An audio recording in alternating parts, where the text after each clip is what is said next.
Please join me welcoming Dr. Coyle.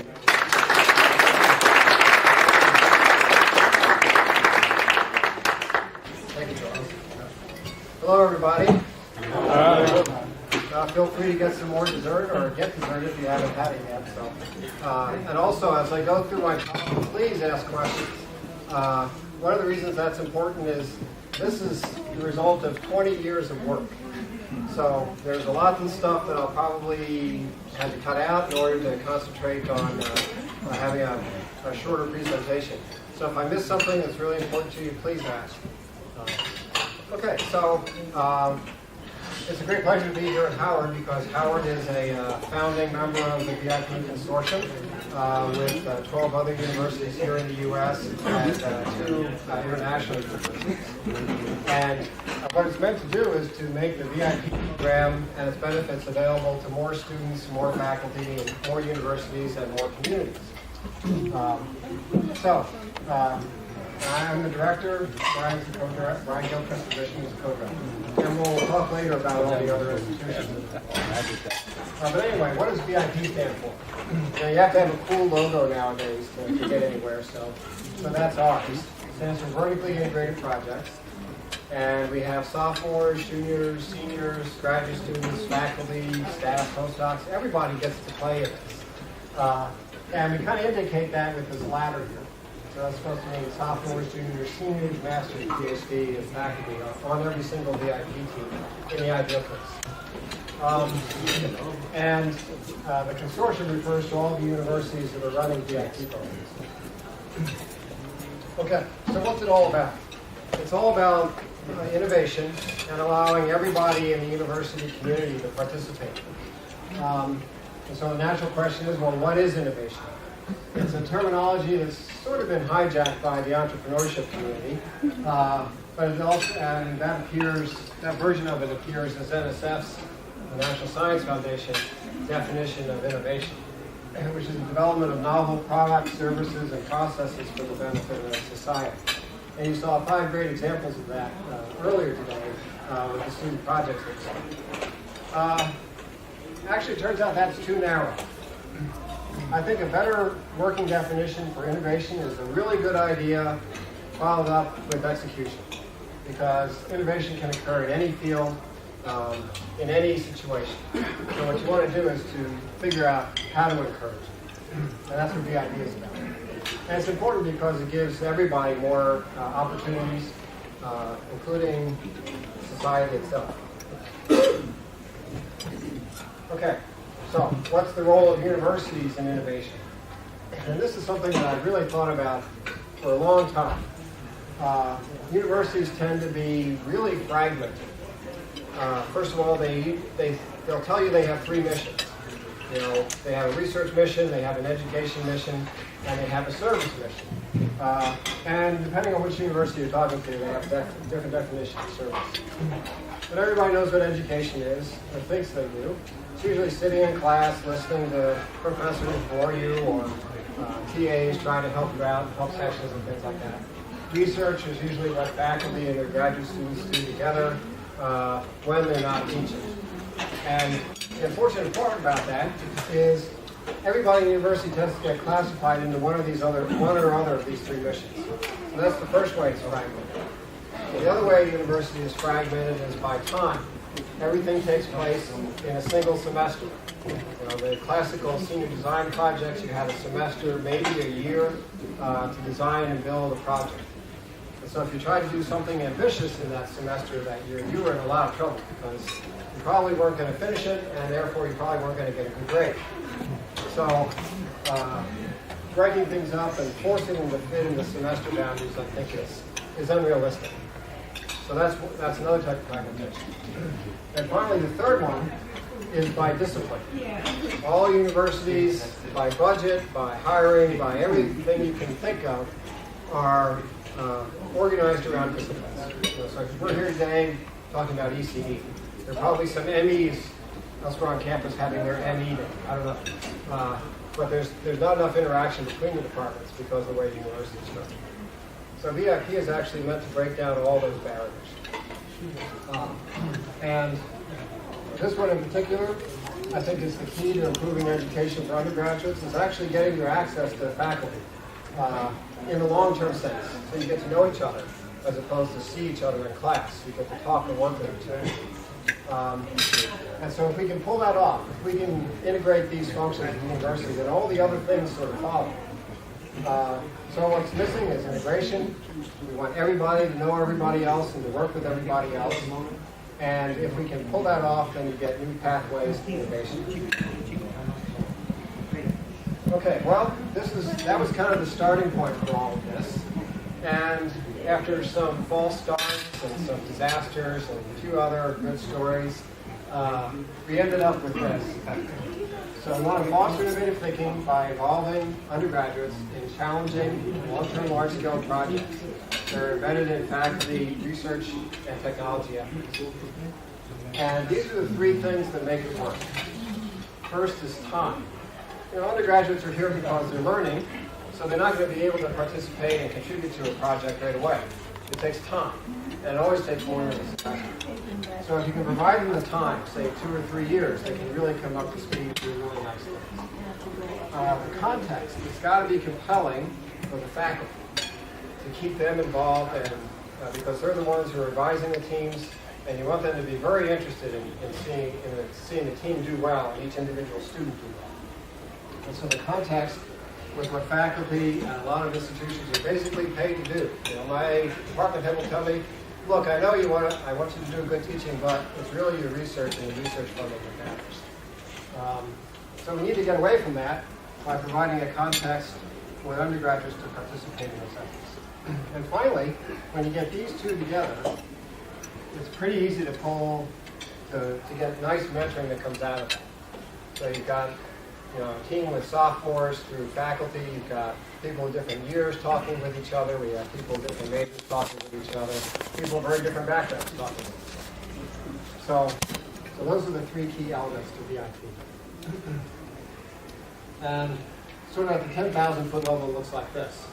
So the undergraduates, they really need cool projects so they can get to learn a lot of things in their own technical area, learn about other technical areas, get to know the faculty. And it turns out faculty always have a technical research interest, otherwise they probably wouldn't be faculty. And so trying to pull them in and give them new tools and new resources for their research, and that's where the undergraduates can help. So it's actually a two-way street. And this is what makes it work. No fancy pictures on this page. First of all, team size is crucial. We organize teams of undergraduates that are typically 10 to 20 in size.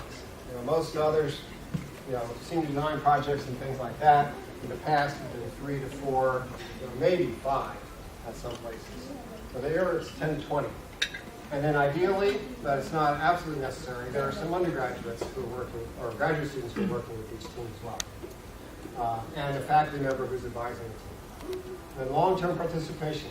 Each undergraduate can participate in earn academic credit for participation in the project for up to 3 years.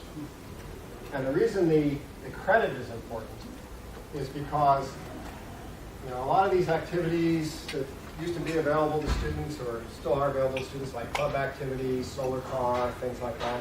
A lot of students who have to work to pay tuition now can't participate in those things. So we need to build large-scale projects into the curriculum and give students credit for it.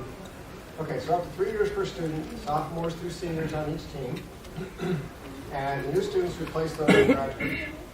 So any of those of you who are in industry or business, you recognize this exactly. What we're forming here is a small company. And in engineering, it ends up being an engineering design firm.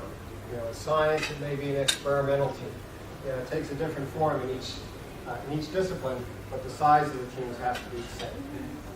Okay, and because of that, the students can continue for many years, even decades. My own team, which I'll use as an example, is 15 years old. And I don't see it ever ending, because I really enjoy what they do. And also, they have to get academic credit each semester, and it should count towards their degree. And finally, we're figuring out how capstone credit can work within VIP because we're still left with the ABET requirement of culminating design experience. I think eventually VIP will be its own option for design from ABET's point of view. And then finally, what's really cool is the real world projects you can do once you assemble a team like this. Okay, so here's an example. This is my personal favorite because it's my team, and I know all these students really well. 15 years old, we've got partnerships with Georgia Tech Athletics and a lot of companies that found out about us and wanted to partner with us. It fits the research areas that Randy Abler and I are interested in. And we're the two advisors for the team. So I do a lot of wireless stuff and signal processing and cognitive radio things. Randy's a great systems person that's interested in communication systems. So the team actually is right smack in the middle of our research area.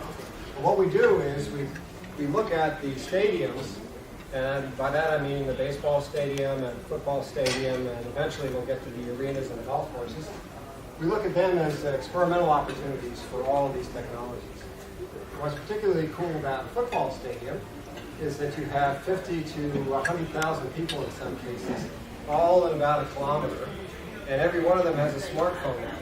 And the Bluetooth, the Wi-Fi, and cellular. And then you have all media people that come in with their cameras and their wireless devices. You have all the security people. So it's a very, very rich RF environment. It gives you an opportunity to try out lots of things and develop lots of interesting theories. And then our team gives us a chance to actually build out these things and deploy them in the stadium. We've attracted a lot of industry partners over the year. I won't actually go through all of them, but I will describe in a little bit how some of them play a role. We also get a lot of research papers out of this that have our students as co-authors, which is a great opportunity for them if they want to go to graduate school or even just get a better job. The feedback we get from our students is that when they go out to interview now, if they've been on a VIP team, they spend the entire interview talking about what they did on their team. Because that answers all the questions of, when did you fail at something and how did you recover? What's your greatest success? Have you worked in a team? Have you led a team? You can answer all those by participating in a VIP project with a student. And finally, this is the new thing for faculty. We've got really complex deployed systems out there, and it wasn't possible for me to lead before. So, to drive home the point that the teams are big, this was my team from fall 2010. That's the East Stadium team. So my graduate students are over there on the right, and that's actually not all the undergraduates. There are two who weren't there that they participated. So I'm still in contact with a lot of them, because they're still interested in seeing how the project has developed since they graduated. The project that we started out with was called it's the East Stadium web app, and if you have your cell phone with you and you want to look at it, you can go to eaststadium.godtech.edu, and you'll see all the stats and videos and everything else from the last home game of last season, when Georgia Tech played Clemson. And so the way we view East Stadium is we gather all sorts of information from the stadium and the venue and the fans. So we get videos of every play. We get the statistics from an XML file that's uploaded by the NCAA. We have sensors in the stands, monitor the RF spectrum, monitor the vibrations of the stands, and actually monitor the audio of the crowd as well. And it all fits together into new services that we offer to fans in the stands and to stadium personnel. So all that's gathered on our servers, and it's made available to either fans or stadium personnel, either by Wi-Fi or by cellular. And as you can imagine, we're making a bad situation worse. Those of you who ever tried to make a phone call out at a major stadium, and the day was full, forget it. Well, now you add video to that, and you can watch little short video clips, and it gets even tougher.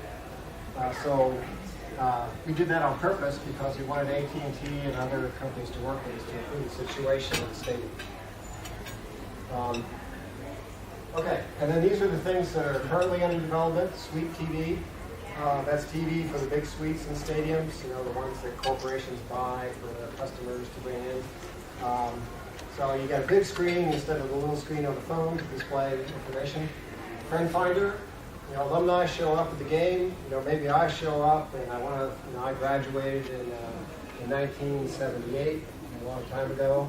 Maybe I want to see if any of my friends are still alive and at the game. And so I would be able to find them and then arrange to meet with them after the game. This is where the big payoff is. AT&T is interested in doing multicast and broadcast with us. That's a new capability they're deploying in cellular systems nowadays.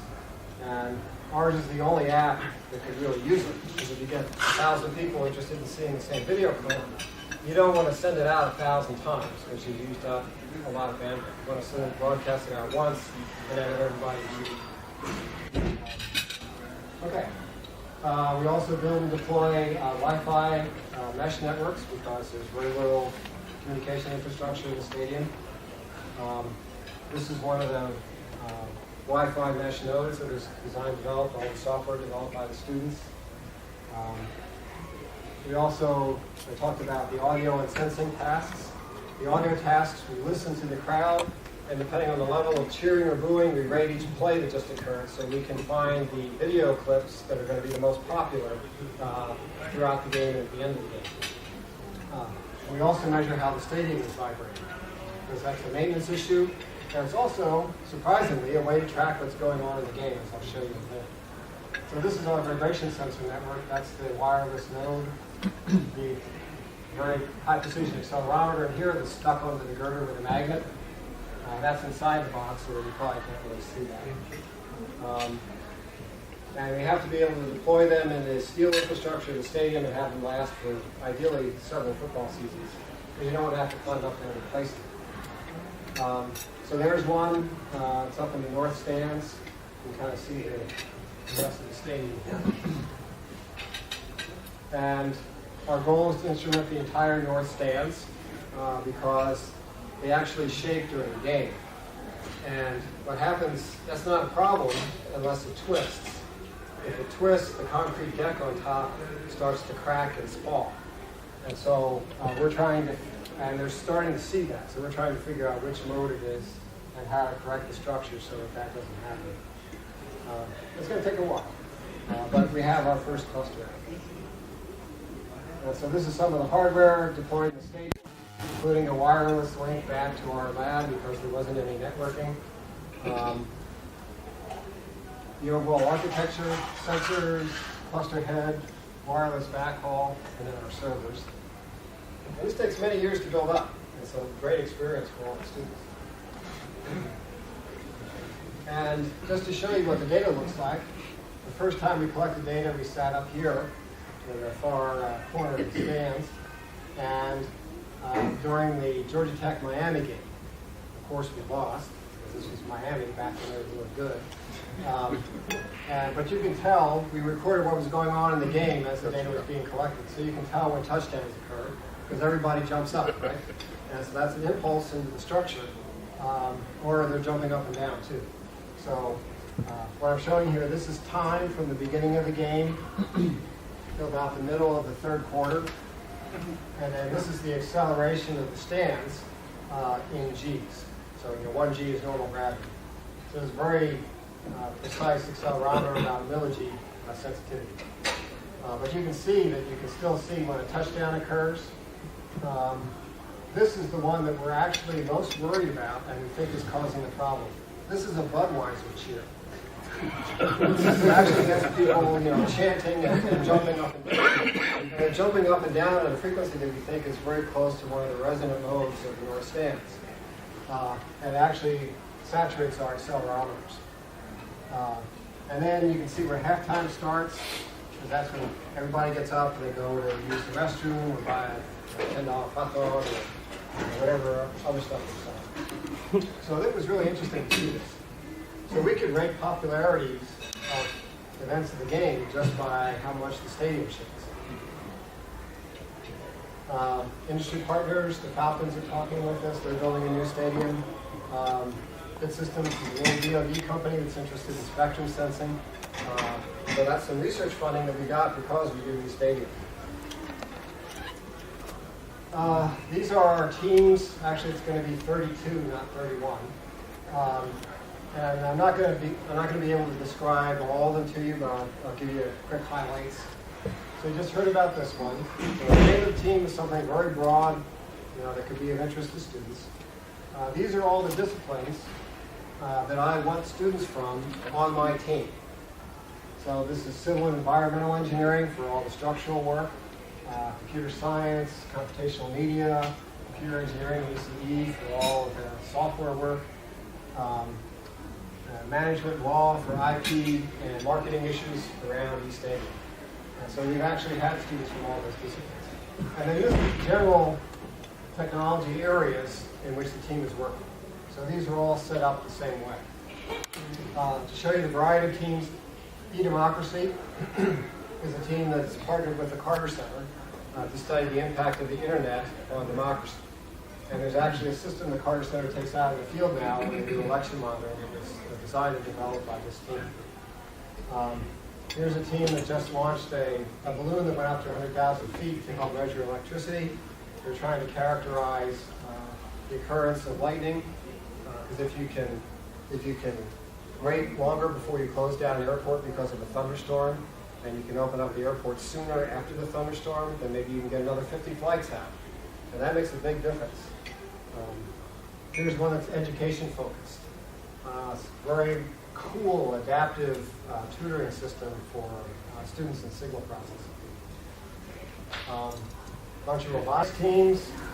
This is a competition. It's a new competition called EchoCar. And it's meant to last over 4 years. And the only thing that actually works in terms of supporting students in it is VIP. So we got lucky with that one. But VIP can be used for other competitions too.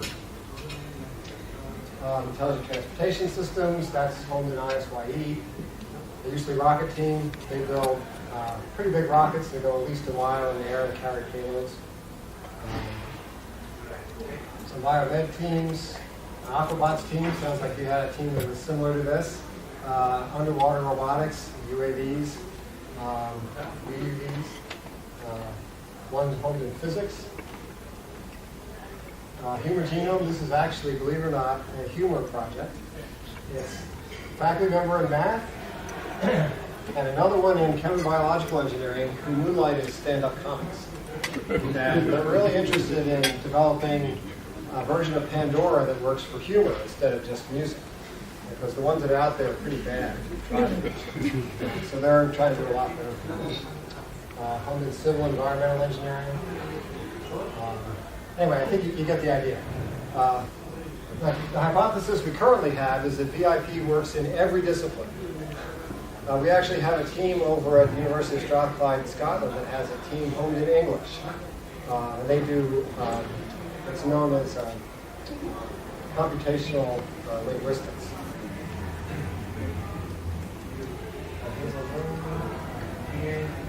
So anyway, so these are all the disciplines that are participating in VIP just at Georgia Tech.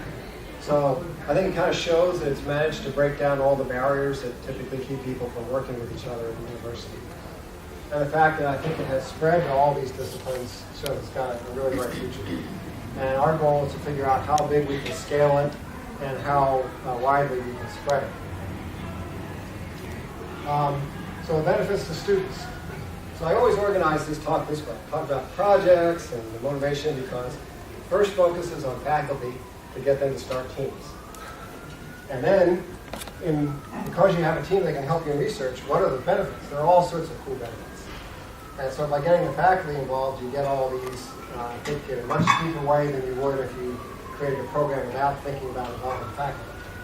So real team experience, opportunity to learn, master different roles, from being a newbie on a team to being, as a sophomore, to being a true leader, technically and as project manager.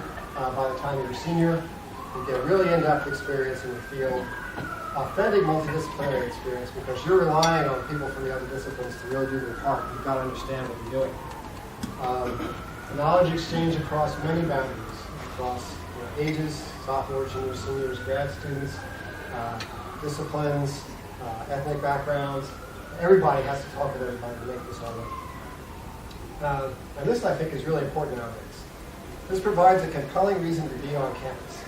You can't do this sitting in your underwear at home, sitting on your bed, like you can with a MOOC. You can watch a MOOC almost anywhere, anytime. But you can't learn to work with and actually accomplish anything on a team without meeting with the team face to face, especially if you're building something. And so it's great preparation for the work environment. And I'll skip to the last one. This is the most important. This is just plain fun. The first time you get something to work, I think all the students who are here today, right? The first time you saw work, it's like, yes! That's the level of satisfaction that it's really hard to explain to other people who aren't in engineering. But it's what makes it all worthwhile. It makes all that hard work and all that commitments worthwhile. Benefits to Georgia Tech. It definitely enhances student learning, and we have data to show that. Everyone participates. And I think this is where long-term we're going to see the most payoff from this. Because we have a real university community now that isn't just the students over here and the faculty and grad students over there and administrators or service people somewhere else. And it really gives us a chance to lead systemic reform around the country.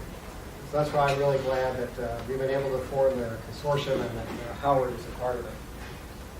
So I'll skip this. Well, a few figures. We have 300 students enrolled in 2017 this semester. We're expecting 350 and 32 teams. Our goal is to have 200 teams within the next 10 years. Every team is multidisciplinary. It counts for capstone design in 3 disciplines. Teaching credit is possible for faculty when they start up a team, and then after that startup, the team is benefiting their research, and so they don't get teaching credit. But what they do get is the opportunity to write beautiful sections of their NSF proposal on the education work they're doing that fits with their research. Okay, so enrollment figures over time. This is Georgia Tech. Disciplines. The blue is all the different parts of engineering. The red is our College of Computing, which is a separate college at Georgia Tech. And we're seeing more and more students in architecture, business, and science now. This is the coolest slide. Each vertical bar is a team. The height of the bar is the number of students, so this is 15 here. And the colors in each bar indicate the discipline and the number of students in that discipline that are participating. So you notice that every single one of these bars has multiple colors in it. Now that's what's really cool. And it's not just electrical engineering and computer engineering. It's electrical engineering and civil engineering. Combinations you usually don't see. This is the VIP consortium so far. This is funded by a grant from the Helmsley Trust. And I put the number of teams that are currently operating at each site after each university in parentheses. So Howard's doing really well. We've got 5 going already. That's actually very impressive. Glad to see that. Some of the others are still kind of in startup mode. We do have some international universities. This one's in Scotland. This one's in Taiwan. And there's one in France that's interested in joining too. And these schools have already said they'd like to join in. So we're trying to figure out the best way to bring them in as well. So we think that by the time we get about 30 to 50 schools, that this will just have a momentum of its own and everybody will just have to do it. So the consortium goals. We spent a lot of time at Georgia Tech, and people in Michigan have spent some time developing tools and processes, and those are all available for free to any consortium member that wants them. We found a real need for professional development for faculty. Advising these large teams and grading them is a very different experience for most faculty. And so we handle that by actually mentoring all of our new advisors for a semester. But we'd really like to have some videos and other things that can help that be less personal intense. Establish standards, cultivate industry and research resources. We want to get NSF involved in this. We want to get more companies involved. And the ultimate goal, of course, is systemic reform of STEM education and higher education in general. And one of the big outcomes that Helmsley has asked us to see, the last is always the best, retention of underrepresented and underserved populations. If we're really going to grow the number of STEM graduates, we have to pay attention to everybody. Okay, so much it. So acknowledgements are key. There's a $5 million grant from Helmsley that's made the consortium possible. Georgia Tech College of Engineering, this is Gary May. I know there are some people here who know Gary. He's our Dean of Engineering, and he's been crucial to helping us to get established and grow. This is an endowable program. We already have 2 Georgia Tech alums that have provided a $500,000 endowment to support it because they really believe in what it does for students. The National Science Foundation, we've had consistent funding from them for a long time now, and also from the local Georgia Tech. Okay, this is what I usually end with, and it's generally aimed at faculty. It says, what could you do if you had a VIP team? And whenever I go around and talk, and they give me permission, sometimes it's a matter of getting permission to talk to the faculty in a department during a faculty meeting, you end with that question, and at least 2 people will come up to me afterwards. And then they'll be the first projects in that discipline, then other people will see that it works, then they want projects. So all the projects that you saw at Georgia Tech were started because faculty asked to have a project. I think that's the best way to do things. If you assign somebody to do a project, they're not going to do as good a job. But if it's their own team and it's doing cool stuff for them, they want to see the team work well, and it'll be a great success. So, that's VIP. Do you have any questions?